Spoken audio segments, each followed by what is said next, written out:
Many of you have asked me about my opinion on United Health stock, ticker symbol UNH. The stock is down 10% over the last 5 days. Nothing to do with fundamentals, nothing to do with earnings. Nothing has changed with the business model in general. Nothing has changed at all. But you know why it's down 10%? You know what happened with the CEO of United Healthcare, which is within United Health itself. I don't want to mention words on YouTube. I don't want to trigger the algorithms or anything crazy. But you know what happened with the CEO? And this is normally the best kind of buying opportunities in the market, is whenever a stock goes down based on some kind of narrative, not because of actual change in fundamentals, but just because of a narrative, because of something that people believe. And we have extremes in the market, and people invest with emotions, with feelings, not much within factual events. And this is how you have buying opportunities. If the market was rational, you would never have buying opportunities in the stock market, and we would all be investing in index funds. And in my opinion, this is kind of the best setups in the market. Like if you remember in early this year, or say late last year, whenever the whole thing with GLP-1 came out and Pepsi and McDonald's sold off because people believed, and I was getting them in the comment, that no one's going to eat McDonald's and Pepsi anymore. It was the best buying opportunity ever. And it's the same thing right now. I'm pointing it out with Uber, where people believe that autonomous vehicles, they're going to kill Uber's business model so much that within 1 to 2 years, Uber will no longer exist. And who's going to deliver food to people's doors? Is it the cars going to just go into people's apartments and hotel rooms? They're going to deliver their food to their door. And then no one's going to partner with Uber, and Tesla's going to have 100% market share within 1 to 2 years. This is insane. But this is how opportunities exist. And this is the best buying opportunities. Whenever stocks go down based on narratives and not much based on a change in the fundamentals. And that's why I'm going to analyze United Healthcare today. And I hope you enjoy this video. By looking at United Health in general, it's mainly split within two pieces. The first one is United Healthcare Group, which is what happened with the CEO and what you guys familiar with. And this is mainly the insurance part of the business. And it's the most, you could say the most mature and the most profitable part of the business. The second part, which is the most exciting one in my opinion, is Optum. Optum, they have many different pieces. They have Optum Insights, they have Optum RX, which delivers pharmacies and other stuff, and they have many different sections within Optum. And Optum Insight, for example, which is their software kind of business, they have a $33 billion backlog. And this is absolutely insane. And they have so much demand within Optum Insights, and they have, I believe it's called Optum Health, Optum RX, and they have Optum something else, like 3 different Optums. And this is by far their highest margin and highest growth business model. And it's a newer one, and it's been rapidly expanding, and it's been going amazingly well. Even though United Healthcare is a $500 billion company, they still maintain a long-term outlook for earnings per share growth of 13 to 16% on average. So even though it's just huge, and United Healthcare United Health, I should say, has been killing it for so many years, they still expect 13 to 16% average earnings per share growth. And this is absolutely stunning execution from the company. I don't believe the company has ever had a flat or a negative or a decline, I should say, in revenue. It has been increasing every single year since 2002. This is a beautiful chart. Just amazing. You look at the dividend, they don't have the highest dividend yield ever. I believe it's like 1% or 1.1%. But the dividend has been massively growing. And it's a well-known dividend growth company where they grow the dividend double digits almost every single year, from 3 cents per share in 2009 to $7 and almost 30 cents per share in 2023. And this has been absolutely amazing. So you're getting 13 to 16% earnings per share growth in a, you could say, a recession-resistant business model that's going to do well no matter what. 13 to 16% EPS growth. And now you're only paying around 18.5 times earnings. Now, I'm just being honest, guys. 18.5 times earnings on the surface, which is the mean. The mean was around 18.8.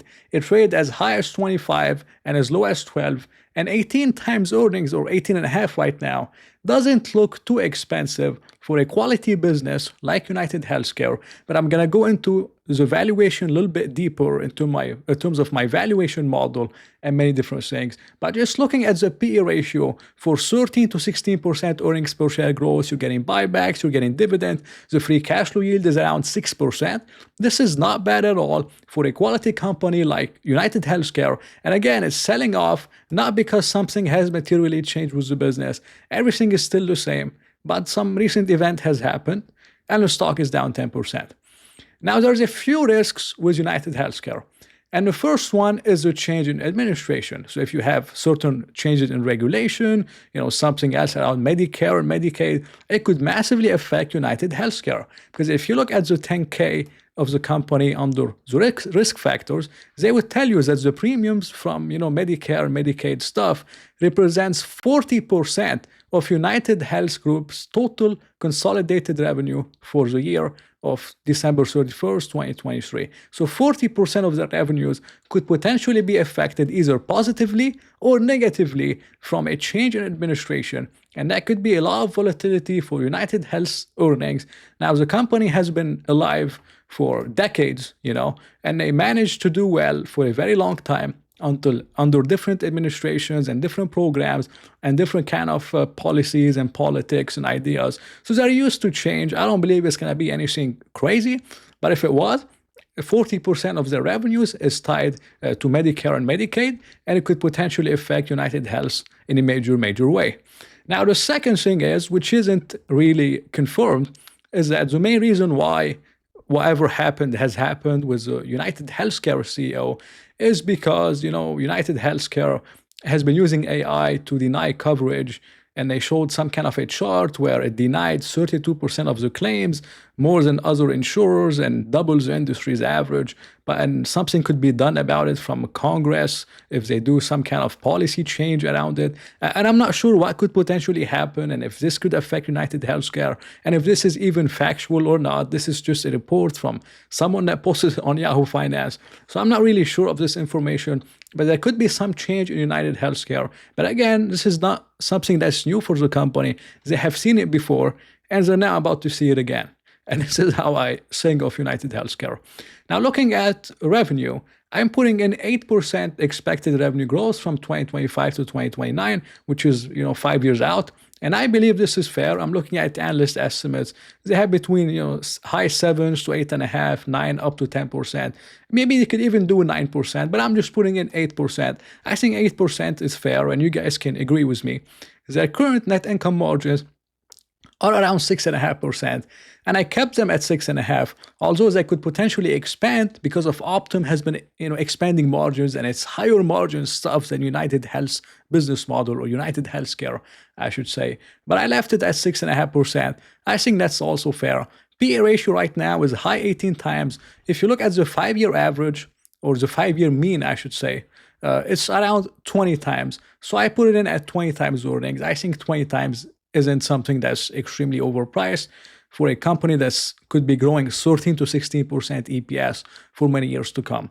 So putting in 20 times earnings, 4% shareholders yield, meaning if they kept doing the buybacks, which is around 2%, and some dividends, I would expect around a 4% shareholder yield. In total, I'm seeing 73% on the upside, or almost 13% CAGR from today's price over the next 5 years. And this is not bad at all, and I think it could be presenting an opportunity. But for me personally, I try to get around a 15% CAGR, or a double every 5 years with my investments as a minimum.